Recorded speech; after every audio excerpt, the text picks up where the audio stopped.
As the sun was slowly disappearing over the horizon, I was in the kitchen prepping dinner. There I was, chopping ingredients and mixing sauces when Sebastian walked in.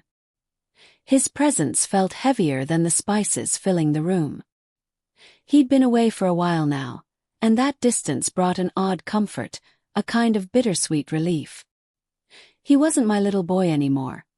He was home from university, carrying himself with a new maturity, a more adult energy that wrapped around us both in a thick, unspoken way. He was no longer just the kid I used to tuck in at night, but a young man, strong and grounded, standing on his own. I turned to look at him, and something about the quiet look in his eyes stopped me. There was a depth there, something I couldn't quite place. He sat there watching me. His gaze not the same as the one he'd give me over cereal years ago. I missed that old look, the one that sparkled with curiosity when he used to trail around me asking, "What's that?" while I'd make breakfast. Now that innocent curiosity was gone, replaced by something I couldn't name. We chatted over dinner about this and that, small talk to keep the atmosphere light, but each time he looked my way, I felt like his gaze was cutting right through to my thoughts, as if he could sense that strange barrier hanging between us. And that barrier held something neither of us could say out loud. After dinner, he suggested we watch an old movie, one we used to love watching together when he was little. I nodded and agreed, and in the dim light sitting there close to him, I couldn't ignore it anymore.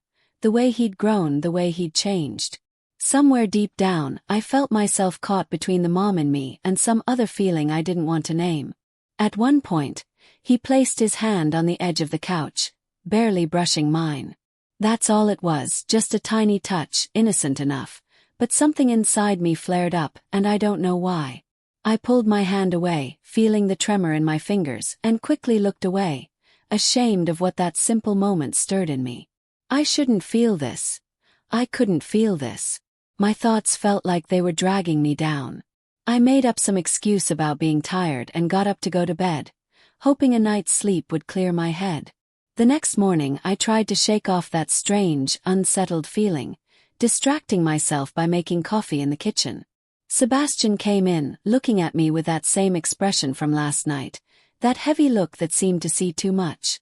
When he asked if I'd like to go on a walk, I hesitated, but then trying to ignore the tension growing between us wasn't working. Maybe the familiarity of our old walking path would help us get back to normal. As we walked through the trees, memories washed over me. I thought of all the stories I used to tell him, our picnics, the carefree way he used to laugh when he was a kid. But somehow, all those memories only made the reality more obvious. Things were different now. We'd both changed. We turned back toward the house as the sun dipped lower, and the walk was mostly silent, except for the rustling leaves and the faint wind. By the time we got home, darkness had set in. We stepped inside quietly, almost as if both of us had run up against an invisible wall. I went to turn on the stove, the sound filling the silence while Sebastian lingered by the door. His serious expression from earlier even more intense now, more unavoidable. When I felt his gaze on me again, I turned to face him, suddenly desperate to say something. Anything that would break the silence, but I couldn't find the words. Sebastian took a step towards me. His eyes deep with something complicated that felt almost too heavy for either of us to carry. We stood like that for what felt like forever until he finally spoke. His voice soft but steady. "Mom," he said, taking a deep breath. "Sometimes I feel like I don't know, like you look at me differently, like something's changed." His words sent a jolt through me. Part of me wanted to comfort him, but another part knew we couldn't cross this line. I swallowed, trying to keep my voice calm and steady. "Sebastian, you're my son," I said, barely above a whisper. "I'm your mother." I kept saying it to myself, clinging to it like a lifeline, even though I felt something breaking inside. Sebastian looked down for a moment, then back up at me, his gaze steady. "I know," he said, his voice barely a whisper too, "but sometimes there are things I feel that I can't shake, no matter how much I try. And just saying it out loud feels strange."